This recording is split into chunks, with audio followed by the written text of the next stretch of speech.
Hello friends, welcome to my YouTube channel the web education. So friends, কিছু update এবং কিছু প্রশ্ন যেগুলো তোমরা অনেকে করছো এবং আমি বুঝতে পারছি না যে তোমাদের মধ্যে এত কেন প্রশ্নের মধ্যে দ্বন্দ্ব রয়েছে, যেগুলো আমি আগেও বারবার বলেছি কিন্তু এখনও আবার বলতে হচ্ছে ভিডিওতে। কারণ অনেকেই বারবার কমেন্ট করছো বিভিন্ন ভিডিওতে যে স্যার এই প্রশ্নগুলোর উত্তরগুলো সঠিক কি ভুল, বা অনেক কিন্তু বিভ্রান্ত ছড়াচ্ছে চারদিকে। তো দেখো, কোনো বিভ্রান্তে কান দিবে না। প্রথমত বলে রাখি যে তোমরা থাম্বনেলে দেখতেই পাচ্ছ যে প্রশ্নগুলো কী রয়েছে, এবং প্রত্যেকটা প্রশ্ন কিন্তু এখনকার যারা পশ্চিমবঙ্গে যে কোনো চাকরি প্রার্থী রয়েছে, এবং সাথে সাথে যেহেতু চ্যানেলটা আমার বিশেষ করে এখন টিচিং রিলেটেড, তো সেহেতু টিচিং রিলেটেডও অনেকই প্রশ্ন রয়েছে, এবং সাথে সাথে যে ওবিসি কেস মামলা, যেটা একটা খুবই গুরুত্বপূর্ণ ভাইটাল বিষয় হয়ে দাঁড়িয়েছে পশ্চিমবঙ্গের যে কোনো চাকরি প্রার্থীদের জন্য। কারণ নিয়োগ প্রক্রিয়া যে সমস্ত রয়েছে, বা নিয়োগ প্রক্রিয়া যেগুলো হবে, বা যেগুলোর একটা পরীক্ষা হয়েছে একটার পরীক্ষা হয়নি, বা যেগুলোর হয়তো পরীক্ষা হয়েছে রেজাল্ট পাবলিশ হয়নি, বা অ্যান্সার কি দিচ্ছে কিন্তু রেজাল্ট কবে প্রকাশ করবে কি না করবে, এই সম্পূর্ণ দিকে মানে যে সমস্যা সেটা হচ্ছে একটাই, ওবিসি কেস মামলা। এবং তোমরা জানো এর আগে 7 তারিখ অর্থাৎ 7ই জানুয়ারি 2025 ওবিসি কেস মামলা একবার উঠেছিল। সেখানে কিন্তু সেরকমভাবে ঠিক শুনানি হয়নি বলে পরবর্তী ডেট দিয়েছে, এবং পরবর্তী ডেটে এটা একটা বিশদভাবে কিন্তু আলোচনা হবে সুপ্রিম কোর্টে। এবং এই জন্যই এটা দুটো ডেট দেওয়া হয়েছে, যেটা হচ্ছে 28 তারিখ এবং 29 তারিখ, অর্থাৎ আগামী 28শে জানুয়ারি এবং 29শে জানুয়ারি। তো এই ওবিসি কেস মামলা মিটতে গেলে কি বাকি যে নিয়োগ প্রক্রিয়াগুলো, বা প্রাথমিকের যে নিয়োগ প্রক্রিয়া, বা 2023 টেটের রেজাল্ট, বা আদার্স যে কোনো ডাব্লিউবিপি বলো, কেপি বলো, পিএসসি, যে সমস্ত এতগুলো নিয়োগ প্রক্রিয়ার যে নোটিফিকেশন বার হয়েছে, সেগুলো কি সমাধান ঘটবে বা হবে, এটা নিয়ে কিন্তু অনেকেরই প্রশ্ন রয়েছে। তো আজকে ভিডিওটা বলা চলে যে তোমাদের প্রশ্ন এবং আমার উত্তর, কারণ জবাবটা অনেকেই চাইছে এবং অনেকভাবে ক্লারিফিকেশন কিন্তু পাচ্ছে না যে কী আসো। দেখো, এসব বিষয়টা যদিও সুপ্রিম কোর্টে বিচারাধীন বিষয়, এটা নিয়ে তো আমার কোনো অভিজ্ঞতা নেই, কিন্তু আমি যেটুকু জানি বা যেটুকু আমি শুনতে পাচ্ছি, বা যেটুকু আমার মানে ডাটা কালেকশন করা হচ্ছে, বা যে আমাদের টিম রয়েছে, টিমের দ্বারা যে সমস্ত তথ্যগুলো পাওয়া যাচ্ছে, তার থেকে কিন্তু এগুলো তোমাদের সামনে প্রকাশ করা হচ্ছে। তো আজকে যে প্রশ্নগুলো অনেকে করছিল, আমি বাইরে ছিলাম যেহেতু আজ সারাদিন ক্লাস দিতে পারিনি।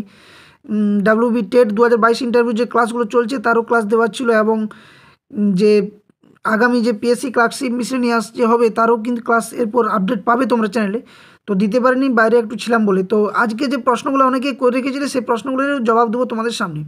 তো প্রথমত যে যে হেডিংটা দেখতে পাচ্ছ তোমরা, যে পশ্চিমবঙ্গের ওবিসি কেস মামলার দিকে তাকিয়ে সমস্ত চাকরি প্রার্থী, রাজ্যে প্রাথমিকে নিয়োগ প্রক্রিয়া কবে শুরু, এটা একটা অনেকেই প্রশ্ন করছে যে নিয়োগ প্রক্রিয়া অর্থাৎ 2022 স্টেটের নিয়োগ প্রক্রিয়া কবে হবে। দীর্ঘ 2 বছর ধরে সবাই সকলে বঞ্চিত। তো সকলকে বলবো ধৈর্য ধরো, ধৈর্যের ফল কিন্তু এটা জানো যে মিঠা হয়, অর্থাৎ সব্র কা ফল মিঠা হতা হয়, এটা তোমরা সকলেই জানো, হিন্দিতে একটা টার্ম আছে। এবং এই ওবিসি কেস মামলা কি মিটবে? তারপরে নেক্সট প্রশ্ন আছে, 2022 স্টেটের ইন্টারভিউতে ওবিসি কেস মামলার প্রভাব পড়বে।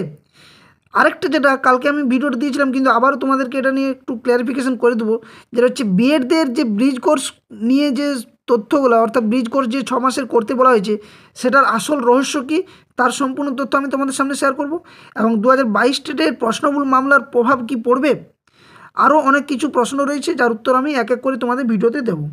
তো যারা চ্যানেলে নতুন আছো অবশ্যই বলবো দেখা মাত্র চ্যানেলটি সাবস্ক্রাইব করো, কারণ অনেকেই দেখছো 4000 5000 দেখছো, কিন্তু সাবস্ক্রাইব করছো মাত্র 10 জন কি 15 জন এক একটা ভিডিওতে। তো ভিডিওর রিচ বা চ্যানেলের রিচ কিন্তু কমে যাচ্ছে, তাই সকলকে করজোড়ে অনুরোধ করব, তথ্যগুলো যখন সঠিকভাবে পাচ্ছ, এবং আমি কোনো ভুল তথ্য দেয়নি।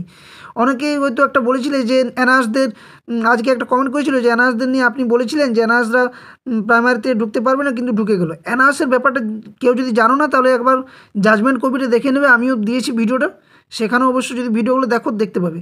এনআরএসের ব্যাপারটা সম্পূর্ণ কিন্তু আলাদা বিষয়, এবং আজকে যে বিএড নিয়ে যে সমস্যাটা রয়েছে সেটা সম্পূর্ণ আলাদা বিষয়, দুটোর মধ্যে কোনো কেউ গুলিয়ে ফেলবে না, ওটাও তোমাদের ক্লিয়ার করে দেবো। তো ভিডিওটি লাইক করো, যারা দেখছো সাথে সাথে বন্ধুদের সাথে শেয়ার করো, যাতে সকলেই যারা এই ধরনের বিভ্রান্ত খবর বা ভুল তথ্য যারা প্রভাবিত হচ্ছে তাদের সামনে শেয়ার করো। লাইক যত পারবে করো, দেখা মাত্র একটা লাইক করাটাতে কোনো অসুবিধা নেই, এবং চ্যানেলটা সাবস্ক্রাইব করে রাখো। অন্তত পক্ষে চ্যানেলটা সাবস্ক্রাইব করলে যে সমস্ত ক্লাসগুলো করাচ্ছি তার নোটিফিকেশানগুলো পেয়ে যাবে, এবং সাথে সাথে যে কেস আপডেট বা নিউজ আপডেটগুলো দিচ্ছি আমি ক্লাসে, সেগুলো কিন্তু পাবে। তো চলো এক এক করে শুরু করা যাক।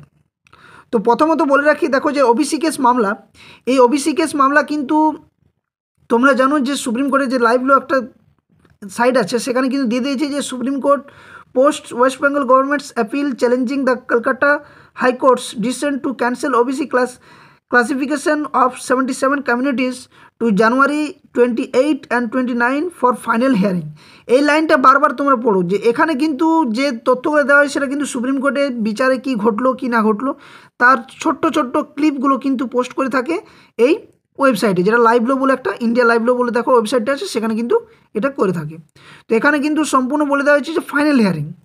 বাকি কি হবে না হবে দেখো সুপ্রিম কোর্টের অনেক কিছু বিষয় থাকে, কারণ সারা দেশের বিচার ব্যবস্থা কিন্তু একমাত্র আমাদের মানে কি বলবো বিধাতা বলা চলে আইনের দিক থেকে বা বিচার ব্যবস্থার দিক থেকে, সেটা হচ্ছে এই সুপ্রিম কোর্ট।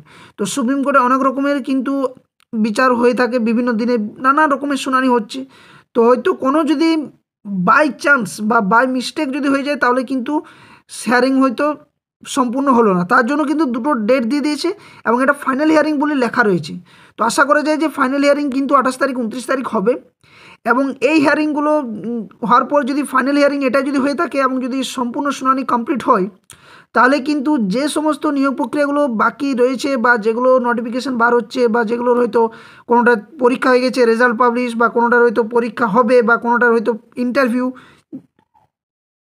এগুলো কিন্তু এক এক করে কিন্তু হবে এরপর, এটা শিওর। কারণ সামনে ভোট রয়েছে এবং তোমরা এটা থেকে সকলে অবগত যে ভোট আসতে গেলে কিন্তু যে কোনো নিয়োগ প্রক্রিয়া শুরু হয় এবং কতটা স্বচ্ছতার সাথে হয় সেটা বড় বিষয় নয়, কিন্তু নিয়োগ প্রক্রিয়াগুলো শুরু হয় এটা সত্যি। তো আর দেখতে পাচ্ছ যে পিএসসি ক্লার্কশিপ বা পিএসসি যে ওয়েবসাইটে সেখানে কিন্তু এখন চাকরির মেলা একদম ছড়িয়ে পড়েছে বন্যার মতো চারদিকে। যে পোস্টগুলো হয়তো কোনো দিন আমরা শুনিনি, আমি হয়তো শুনিনি, অনেকে হয়তো শুনেছো, আমার থেকে অনেকে হয়তো সিনিয়র রয়েছে যারা শুনেছো বিষয়গুলো, কিন্তু আমার হয়তো এতগুলো পোস্ট রয়েছে বা এতগুলো যে পিএসসির মানে চাকরি নিয়ে থাকে সেটা আমার জানা নেই। তো এই মুহূর্তে এগুলো বার হচ্ছে, খুবই ভালো খবর, একটা গুড অপরচুনিটি 2025 সালে যারা বিভিন্ন চাকরি পরীক্ষার জন্য প্রিপারেশন নিচ্ছ সকলকে আগাম শুভেচ্ছা, তোমরা সকলে ভালো করে প্রিপারেশন নাও। তো এই ওবিসি ক্যাস্ট মামলা কিন্তু মিটবে এটা শিওর, আজ হোক দুদিন পরে হোক মিটবে, কারণ এইভাবে তো রাজ্যে কোনো নিয়োগ প্রক্রিয়া, রাজ্যের নিয়োগ প্রক্রিয়া একটা খুবই গুরুত্বপূর্ণ বিষয়, যেটা যদি নিয়োগ প্রক্রিয়া না হয় তাহলে অর্থ দপ্তরে কিন্তু একটা বড় একটা প্রভাব বা ধাক্কা বলতে পারো। শুধু তো টাকা তোমার জমা থাকলে হবে না, তোমাকে টাকা দিয়ে তো কিছু কিনতে হবে, তো সেই খরচাটাও কিন্তু একটা বিষয় রয়েছে। সেক্ষেত্রে যদি নিয়োগ প্রক্রিয়া না করে থাকে তাহলে যে নিয়োগের জন্য যে ফান্ড বা অর্থ দপ্তরে যে পয়সাটা থাকে নিয়োগে বা বেতন দেওয়ার ক্ষেত্রে বা কোনো নতুন রিক্রুটমেন্ট প্রসেসের ক্ষেত্রে সেখানেও তো একটা বড় ধাক্কা পড়বে, প্রশ্ন উঠবে। সেই প্রশ্ন কিন্তু না ওঠার জন্যই কিন্তু এই মামলাটা খুব তাড়াতাড়ি মেটার বিষয়। ওকে, তো 28 তারিখ 29 তারিখ মিটবে। এবারে যে প্রশ্নগুলো আসছে সেগুলো আমি এক এক করে বলছি। যে ওবিসি কেস মামলা মিটবে এটা বললাম, 2022 ডেটের ইন্টারভিউতে কি ওবিসি কেস মামলা প্রভাব পড়বে? দেখো ইন্টারভিউ বিষয়টা আটকে রয়েছে একমাত্র ওবিসি কেস মামলার জন্য। এবারে তোমার প্রশ্ন করবে যে এটার সাথে কী প্রভাব? এর প্রভাব একটাই, যদি রাজ্য সরকার বা পর্ষদ যদি 2022 ডেটের ইন্টারভিউ এখন নোটিফিকেশান পাবলিশ করে দেয় যে হ্যাঁ এত শূন্যপদে নোটিফিকেশান না হবে, শূন্যপদ কত দেবে সেটা জানা নেই এবং একমাত্র আমাদের মাননীয় জানেন এবং সরকার জানেন। তো শূন্যপদের ব্যাপারটা আসছি না, আমি মূল ব্যাপারটা যেটা আসছি সেটা হচ্ছে ওবিসি কেস মামলা যদি মেটার আগেই যদি নোটিফিকেশান ডিক্লেয়ার করে দেয় তাহলে কিন্তু আবার নানান কেস যুক্ত হবে, যেটা তোমরা শুনেওছো যে রাজ্যে আমাদের যে প্রাথমিক পর্ষদ সভাপতি গৌতম বল্লভ মহাশয় নিজেও বলেছিলেন যে এই মুহূর্তে যদি আমি এই নোটিফিকেশান পাবলিশ করে দিই কিন্তু আবার নতুন নতুন কেসও যুক্ত হবে এবং এই কেসগুলো কিন্তু হতে গেলে কিন্তু ইন্টারভিউর যে বিষয়টা সেটা ওবিসি কেস মামলার মিটে গেলেও কিন্তু তারপর আর চলতে থাকবে, তখন আরও কিন্তু দেরি হয়ে যাবে।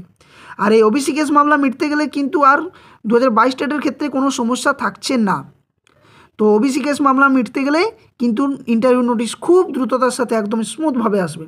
এবার কত শূন্যপদ সেটা একমাত্র বলেই দিলাম যে আমার জানা নেই এবং তোমরাও কেউ জানো না, শুধু একটাই দাবি করতে পারি যে 50,000 শূন্যপদের নিয়োগ চাই বলি, এবং যার জন্য 2022 ডেটের সমস্ত চাকরি প্রার্থী যারা 2 বছরের ডিএলএড প্রশিক্ষণপ্রাপ্ত তারা বারবার কলকাতার রাজপথে বিভিন্ন সরকারের যে প্রতিনিধি তাদের সামনে, বিভিন্ন জেলা ডিপিএসসিদের ডেপুটেশন, রাজ্যের শিক্ষা দপ্তরের ডেপুটেশন, বিভিন্ন সভা আন্দোলন, এমন কিছু নেই যে যবে থেকে 2022 টেট চাকরি প্রার্থীরা টেট কোয়ালিফাইড করেছে তারপর থেকে একের পর এক কিন্তু অজুহাতের জন্য আন্দোলনের জন্য পথে নেমেছে। তো শূন্যপদের ব্যাপারে আমি আসছি না, তবে ওবিসি কেস মামলা না মিটলে কিন্তু নিয়োগ প্রক্রিয়া কিন্তু করা সম্ভব নয়, এটা কিন্তু পরিষ্কার। এবারে দ্বিতীয় বিষয়টা আমি আসছি সেটা হচ্ছে, আমি প্রশ্নমূল মামলাটা আগে আসি, 2022 টেটটা ক্লিয়ার করি, ঠিক আছে? যে এই যে 2022 ডেটে বলছে অনেকে যে প্রশ্নভুল মামলা, দেখো প্রশ্নভুল মামলার ক্ষেত্রে পর্ষদ কিন্তু বা পর্ষদ সভাপতি নিজেও বলেছেন যে রাজ্যের বাইরে অন্য রাজ্যের থেকে যে এক্সপার্ট কমিটি রয়েছে তাদের থেকেও দেখিয়ে নিয়েছেন যে কোথাও প্রশ্নগুলো আছে কি না, বা আমাদের রাজ্যের যে বিভিন্ন বিশ্ববিদ্যালয়ে যে হাই কোয়ালিফিকেশন বিভিন্ন যে শিক্ষা মনস্তত্ত্ববিদ রয়েছেন তাদের কাছ থেকেও কিন্তু প্রশ্নের উত্তরগুলো যাচাই করা হয়েছে, তারপরেও কিন্তু নাম্বার দিয়ে দেওয়া হয়েছে। বাই চান্স বা ইন কেস যদি প্রশ্নমূল মামলা যদি হয়ে থাকে, তো প্রশ্নমূল মামলার কি রায় আসবে কি না আসবে সেটা রাজ্য সরকার করবে এবং পর্ষদ করবে। কিন্তু এই প্রশ্নমূল মামলার জন্য অনেকেই বলছে যে প্রশ্নমূল মামলার যে নিয়োগ প্রক্রিয়া আটকে রয়েছে এটা ভুল। তোমরা 2014 ক্ষেত্রে দেখেছো প্রশ্নমূল মামলা 6 নম্বর ছিল, সেটা ক্লিয়ার হয়েছে, নিয়োগ প্রক্রিয়া হয়েছে কিন্তু এখনও পর্যন্ত ক্লিয়ার হয়নি। সামনেই দেখো না তোমরা 2017 এবং 22 একসাথে কিন্তু প্রশ্নমূল মামলা কেস হয়েছে বা সেটা যাচাই করতে দিয়েছে, কিন্তু 2017-এর চাকরি প্রার্থীরা যারা এখন চাকরি করছেন স্যার বা ম্যাডামরা তারা কিন্তু 2 মাস 3 মাস 4 মাসের কিন্তু বেতন পেয়ে গেছে। তো এক্ষেত্রে কিন্তু সেটা কোনো বড় বিষয় নয় যে প্রশ্নমূল মামলার জন্য 2022 ডেট আটকে রয়েছে, কোনোভাবেই কিন্তু 2022 ডেটের প্রশ্নমূল মামলার জন্য আটকাবে না, শুধুমাত্র এই ওবিসি কেস মামলার জন্য আটকে রয়েছে। ওকে, এটা নিয়ে কেউ কিন্তু কোনো দ্বিধাগ্রস্ত হবে না। আর আরেকটা প্রশ্ন অনেকেই করছো যে ওবিসি কেস মামলার যদি রায় বা হিয়ারিং যদি নেগেটিভ আসে, অর্থাৎ এই 77টা কমিউনিটিসকে যদি বাদ দিয়ে দেওয়া হয়, যে রাজ্য সরকার যে 77টা কমিউনিটিসকে ওবিসি ক্যাটাগরির আন্ডারে প্রবেশ করিয়েছে সেখানে কিন্তু তারা বাদ পড়ে যাবে, এক্ষেত্রে কি 2022 ডেটে যারা কোয়ালিফাইড 83 বা 82 পেয়ে যারা পাস করেছে তাদের ক্ষেত্রে কি কোনো প্রভাব পড়বে? সম্পূর্ণভাবে আমি বলে দিচ্ছি না। কারণ একবার যদি তারা এই সুযোগটা নিয়ে থেকেছে তাহলে কিন্তু এই সুযোগের থেকে তাদেরকে কোনোভাবেই বহিষ্কার করা যাবে না। এই ওবিসি কেস মামলার ক্ষেত্রে যে 2022 ডেটে কোনোভাবে নোটিফিকেশন কোথাও লেখা নেই যে 2022 ডেটে যে সমস্ত 77টা কমিউনিটিস রয়েছে যারা ওবিসি ক্যাটাগরিতে পাস করেছো, এই 77টা কমিউনিটির মধ্যে বলছি আমি, বাকি তো আদার্স ওবিসি রয়েছে, কিন্তু এই 77টা ক্যাটাগরির মধ্যে যারা রয়েছে তাদের যদি মানে টেট কোয়ালিফাইড করো তারপরে যদি ওবিসি কেস মামলার যদি কোনো রায় আসে তাহলে কিন্তু তোমরা বাদ যাবে, এটা কোথাও কিন্তু কোনো নোটিফিকেশান লেখা নেই। সেখানে কেস হোক মামলা হোক যা হবে, কিন্তু এটা কোনোভাবেই রাজ্য সরকার চাইবে না যে একটা সুযোগ সুবিধা প্রাপ্ত বিষয়কে তাদের থেকে বঞ্চিত করে রাখা যায়, নতুবা কিন্তু আরও নানান রকমের কেসে জড়িত হবে, রাজ্যের নানান মানে কলহতা তৈরি হবে, অনেক সমস্যা তৈরি হতে পারে। তো এক্ষেত্রে এটা বলতে পারি যে ওবিসি কেস মামলা 2022 ডেটে যদি ওবিসি কেস মামলার রায় নেগেটিভও আসে তাও কিন্তু যারা এই সুযোগ একবার পেয়ে গেছো তাদের কিন্তু কোনো সমস্যা হবে না। তোমরা যদি না বিষয়ে জেনে থাকো তো অবশ্যই আমাকে মেসেজ করতে পারো বা কমেন্ট বক্সে কমেন্ট করতে পারো, বা আমাকে নিজস্বভাবে কন্ট্যাক্ট করতে পারো, বা তোমরা বিভিন্ন ওয়েবসাইটে দেখতে পাবে যে কী হিয়ারিংয়ে বা কী জাজমেন্ট ছিল ওবিসি কেস মামলার, সেটা বুঝতে পেরে যাবে। তো এক্ষেত্রে কিন্তু 2022 ডেটের বা যে কোনো নিয়োগ প্রক্রিয়ায় যারা একবার সুবিধা নিয়ে থেকেছে বা হয়ে গেছে তাদের কিন্তু ওবিসি কেস মামলার যদি নেগেটিভ রায় আসে তাও কিন্তু তারা বঞ্চিত হবে না, তারা সুযোগপ্রাপ্ত ভোগী, তাদের ক্ষেত্রে কোনো আর সমস্যা হবে না। আর অনেকেই কিন্তু বোকার মতো প্রশ্ন করছো যে ওবিসি কেস মামলা মিটলে এটা হবে, তাহলে তো রাজ্য যে কোনো নিয়োগ প্রক্রিয়া করতে পারতো, কেন নিয়োগ প্রক্রিয়াগুলো আটকে রেখেছে? কারণ যতদিন থেকে বা যবে থেকে এই ওবিসি কেস মামলা মানে চলছে ততদিন কিন্তু রাজ্যে দেখেছো একটাও নিয়োগ প্রক্রিয়া হয়েছে? পিএসসি ক্লার্কশিপ, পিএসসি মিসেলেনিয়াস, এগুলো কিন্তু দেখো দুটোরই কিন্তু কী হয়েছে যে পরীক্ষার একটা সুযোগ সুবিধা হয়ে গেছে, এক্ষেত্রে কোনো প্রভাব পড়বে না। তাহলে বলি যে রেজাল্ট কিন্তু খুব দ্রুত হবে, কিন্তু রাজ্যে নানা দিক থেকে চাপ থাকে বলে এই মুহূর্তে এগুলো করছি না, ওগুলোরও রেজাল্ট কিন্তু দেবে। এবারে যেটা কেপি বা ডাব্লিউপির ক্ষেত্রে বলছো এগুলোর কিন্তু নিয়োগ প্রক্রিয়া ওবিসি কেস মামলা হওয়ার পর কিন্তু এগুলোর নোটিফিকেশান বার হয়েছে, তাই এগুলোর পরীক্ষা নিতে রাজ্য সরকার পারছে না, বা নতুন করে যে পিএসসি যে নোটিফিকেশনগুলো বার করেছে সেগুলোরও কিন্তু নিয়োগ প্রক্রিয়া ততদিনই সম্ভব নয় যতদিন পর্যন্ত না ওবিসি কেস মামলা মিটছে। ওকে, তো এই ওবিসি কেস মামলা নিয়ে কেউ কিন্তু বিভ্রান্ত হবে না, যতদিন না মিটবে ততদিন কিন্তু কোনো নিয়োগ প্রক্রিয়া সম্ভব নয়। তবে দ্রুততার সাথে রাজ্য সরকারও চাইছে বা সুপ্রিম কোর্টও চাইছে যে কীভাবে এর নিষ্পত্তি ঘটানো যায়, আর যার জন্যই 28 তারিখ এবং 29 তারিখ দুটো ফাইনাল হিয়ারিংয়ের ডেট দেওয়া হয়েছে। একদম সম্পূর্ণভাবে এখানে কিন্তু আমাদের যে বিচারপতি রয়েছেন বর্তমানে খুবই ভালো এবং খুবই সততার সাথে, অবশ্যই দেখবেন এটা কিন্তু কোনো আর মানে বিদ্রুপ করা চলবেই না, কিন্তু এটা ঠিক যে বিষয়গুলোকে খুবই মানে নিখুঁতভাবে যাচাই করে দেখছেন, অনেক সময় ধরে দেখছেন, যাতে করে দ্রুততার সাথে যে সমস্ত চাকরি প্রার্থীরা বিভিন্ন দিক থেকে বঞ্চিত হচ্ছে তাদের যাতে বেশি দিন আর বঞ্চিত রাখা না যায়। এরপর আসছি বিএডদের ব্রিজ কোর্স নিয়ে সম্পূর্ণ তথ্য। আজকে একজন বলছে যে এনআরএসরা তো সুযোগ পেয়ে গেলো, আপনি তো বলেছিলেন যে এনআরএসরা সুযোগ পাবে না। তো এনআরএস যে বলছে আমাকে, আমি তাকে প্রশ্ন করছি যে এনআরএসের জাজমেন্ট কপিটা কেউ কি একবার দেখেছো বা পড়েছো? এনআরএসদের বলা রয়েছে 2017 আগে বা 2017 পর্যন্ত যারা ইন সার্ভিস, কারণ পুরো এটা দেশের ব্যাপার, পুরো দেশে যে এতগুলো রাজ্যের মধ্যে অ্যানাউন্স চারিদিকে প্রত্যেকটা রাজ্যে রয়েছে, এবং এই অ্যানাউন্সরা তখনই করানো হলো। প্রথমত এটা জানো যে অ্যানাউন্সদের কখন করানো হলো বা অ্যানাউন্স কেন করতে হলো এই কোর্সটা না। প্রাইভেট স্কুলে একটা আমাদের এনসিটি গাইডলাইন অনুসারে বলেছে, বিশেষ করে শিক্ষার দিক থেকে অ্যানাউন্স কোর্সটা, তো শিক্ষার দিক থেকে বলা রয়েছে যে কোনো প্রশিক্ষণপ্রাপ্ত শিক্ষক বা শিক্ষিকা ছাড়া কিন্তু বাচ্চাদের মনস্তত্ত্ব পদ্ধতিতে শিক্ষাদান দিতে পারবে না, বা একটা কোর্স চাই, এবং যার জন্য কিন্তু অ্যানাউন্স কোর্সটা করানো হলো। এই অ্যানাউন্স কোর্সটা কাদের জন্য করানো হলো? যে যারা প্রাইভেটেশন বিভিন্ন বিদ্যালয়ে পড়াচ্ছেন বা শিক্ষকতার পেশায় যুক্ত আছেন, তাদের জন্য কিন্তু অ্যানাউন্স কোর্সটা করানো হলো। ঠিক, তো তারা প্রশিক্ষণপ্রাপ্ত হলো কত দিনের? 18 মাসের। ঠিক আছে, যখন এই 18 মাসের কোর্সটা করলো তারা বুঝতে পারলো যে একটা কেমন কেস করা দরকার, যে আমাদের এটা কিভাবে ভ্যালিড করা যায়। কোর্সটা তো করানো হলো, ভ্যালিড কীভাবে করানো যায়?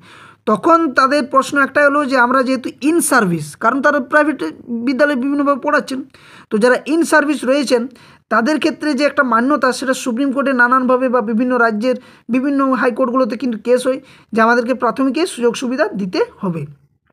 তখন সুপ্রিম কোর্ট থেকে একটা রায় আসে, এবং এই রায়ের মধ্যেও কিন্তু একটু দ্বন্দ্ব রয়েছে। আমি জানি না কোথায় দ্বন্দ্ব, এবং এটা সম্পূর্ণভাবে তোমাদের সামনে শেয়ার করছি না, কিন্তু একটা দ্বন্দ্ব রয়ে গেছে যে 2017 পর্যন্ত যারা ইন সার্ভিস, তাদের ক্ষেত্রে কিন্তু তারা যে কোনো সুযোগ সুবিধা পাবে, কিন্তু ওখানে একটা বিষয় নিয়ে দ্বন্দ্ব, যেটা হচ্ছে তারা প্রাইভেটাইজেশনের ক্ষেত্রে মানে সুযোগ সুবিধার সমস্ত পাবে, নাকি প্রাথমিকের সুযোগ সুবিধাটা পাবে। তো এই বিষয় নিয়ে ক্লারিফিকেশনের জন্য কিন্তু 2017 পর্যন্ত যারা ইন সার্ভিস, তারা সমস্ত সুযোগ সুবিধাটা পাওয়ার অধিকার রাখে, এটা কিন্তু বলা রয়েছে। আর যার জন্য কিন্তু অ্যানাউন্সরা ভ্যালিড হলো কোথায়? এই 2022 স্টেটদের ক্ষেত্রে। এরপর যে অ্যানাউন্সদের ব্যাপারটা যে বলেছিল প্রশ্নটা, যে অ্যানাউন্সটা ভ্যালিড হয়ে গেলো, ওই কারণেই তাদেরকে ভ্যালিড করা হলো, কারণ তারা ইন সার্ভিস। ঠিক একইভাবে বিএডদের যে ব্রিজ কোর্সটা 6 মাসের করানো হলো, এর আগে তোমরা দেখবে তোমাদের যদি কেউ দাদা বা দিদি বা বাবা কি মা কি কাকু কাকিমা কেউ যদি আগে, অর্থাৎ 2014 বা তার আগে যদি কেউ যদি মানে টিচারে যুক্ত হয়েছেন বা আছেন বর্তমানে, ওনাদেরকে জিজ্ঞেস করবে যে তারা কিন্তু আগে কোনো ট্রেনিং ছাড়াই কিন্তু তারা টেটে বসতে পারতো, এবং পরীক্ষাতে কোয়ালিফাইড করলে তারা চাকরি করতো। তারপর সরকারের থেকে যখন এনসিটি গাইডলাইন অনুসারে রায় আসে যে প্রত্যেক বিদ্যালয়ের ক্ষেত্রে যে শিক্ষক শিক্ষিকারা পাঠদান করাচ্ছেন, তাদের কিন্তু একটা কোর্স করাতে হবে। তো সরকার যদি তাদেরকে কোর্স করায়, তাহলে 2 বছর তো ডিএলএড করতে পারবে না, এবং তাতে করে যে শিক্ষক মহাশয়টা ট্রেনিং করতে যাবে, তার ক্ষেত্রে কিন্তু সে বিদ্যালয়ে যদি 2জন কি 1জন টিচার থাকে, তাহলে কে পড়াবে? তাহলে বিদ্যালয়টা বন্ধ হয়ে যাবে। তার জন্য তাদেরকে 6 মাসের জন্য ব্রিজ কোর্স করতে বলা হয়েছিল, এবং সেই মোতাবেক তারা ব্রিজ কোর্স করেছিল। দেখা গেল পরবর্তী ক্ষেত্রে 2014-তে অনেকেই কিন্তু বিএড কোর্স করে কিন্তু তারা টেট কোয়ালিফাইড করেছিল 2014 বা তার আগেও, যাদের বিএড কোর্স ছিল এবং তারা চাকরি করছিল। এক্ষেত্রে কিন্তু এনসিটি গাইডলাইন্স অনুসারে বলা রয়েছে, যেটা 2018 সালে 28শে নভেম্বর একটা রায় আছে, দেখবে তোমরা কলমটাতে কত নম্বর পেজ ওটা আমার ঠিক মনে নেই, আর্টিকেলগুলো পড়লেই বুঝতে পারবে। এনসিটির যেমন আমাদের সংবিধান রয়েছে, ঠিক একইভাবে এনসিটিরও কিন্তু একটা গাইডলাইন রয়েছে। সেখানে কিন্তু বলা রয়েছে যে প্রাথমিকের ক্ষেত্রে শুধুমাত্র এলিজিবল হচ্ছে 2 বছরের ডিপ্লোমা ইন এলিমেন্টারি এডুকেশন, অর্থাৎ যারা ডিএলএড কোর্স কমপ্লিট করেছেন তারাই কিন্তু টেটে বসতে পাবে। তো এক্ষেত্রে কি দেখা দিল যে বিএডরা তো সুযোগ সুবিধা প্রাপ্ত হচ্ছে না, কারণ তারা তো ব্যাচেলার ডিগ্রির জন্য, অর্থাৎ তারা মানে হাই স্কুল বা এসএসসি এসএলএসটির জন্য, তো তাদের কিন্তু ডিএলএডে কোনো কোর্স নেই এবং তারা চাকরিও করছে। তো এক্ষেত্রে তখন সরকার থেকে বা এনসিটির যে কমিটি যেটা রায় ঘোষণা করেছে, এখানে দেওয়া রয়েছে, দেখো এতগুলো 6 জনের একটা মেম্বার কমিটি গঠন করা হয়, এবং সেখানে এই লাইনটা পড়লে তোমরা বুঝতে পারবে যে এখানে দেখো দেওয়া রয়েছে যে it has been decided to constitute an committee comprising with the following members, অর্থাৎ যে সমস্ত মেম্বার রয়েছে, examine the norms and standards and detailed curriculum including syllabi of 6 months, এখান থেকে পড়ো 6 months bridge programme in primary teacher education. ঠিক আছে, অর্থাৎ প্রাইমারি টিচার এডুকেশনের ক্ষেত্রে 6 মান্থের ব্রিজ কোর্স। তারপরে কী হচ্ছে? ফর মানে জন্য, তোমরা জানো ফর মানে জন্য, কাদের জন্য? The teacher of the primary school appointed, অর্থাৎ যারা প্রাইমারি স্কুলে অ্যাপয়েন্টেড রয়েছেন তাদের জন্য কিন্তু এনসিটি একটা ঘোষণা করলো যে তাদেরকে 6 মাসের জন্য ব্রিজ কোর্স করে আসতে হবে, আর এই 6 মাসের ব্রিজ কোর্সটাই হচ্ছে তাদের জন্য ডিএলএড। এটা হচ্ছে মূল বিষয়। এবারে অনেকে প্রশ্ন করছো যে তাহলে কি 2022 টেটের ক্ষেত্রে আবার কি বিএডে প্রবেশ করবে? দেখো, এটা তুমি আমি কেউ কিন্তু জানি না, কারণ সুপ্রিম কোর্ট কোনভাবে ভাবছে বা এনসিটি কী ভাবছে। যদি কপাল খারাপ থাকে সেটা আলাদা ব্যাপার, কিন্তু যেহেতু সুপ্রিম কোর্টে বারবার বিএডদের বিপক্ষে আমি যাচ্ছি না, এটা বারবার বলছি যে আমি বিএডদের বিপক্ষে, আমার কোনো চ্যানেল নয় যে আমি বিএডদের বিপক্ষে। বিএডদের নিয়েও আমি এসএলএসটি নিউজ দিই, WBSSC 26,000 চাকরি বাতিল মামলার যোগ্যদের নিয়েও নিউজ দিই। সেখানে কিন্তু আমি কোনোদিন বলি না যে কারো যোগ্য নিয়ে, ওটাও সুপ্রিম কোর্ট জানে। ঠিক একইভাবে বিএডদের নিয়েও যেমন নিউজ দিচ্ছি, ডিএলএডদের নিয়েও নিউজ দিচ্ছি, 2022 টেটদের নিয়ে নিউজ দিচ্ছি, যেমন ঠিক একইভাবে 26,000 চাকরি বাতিল মামলা নিয়েও নিউজ দিচ্ছি।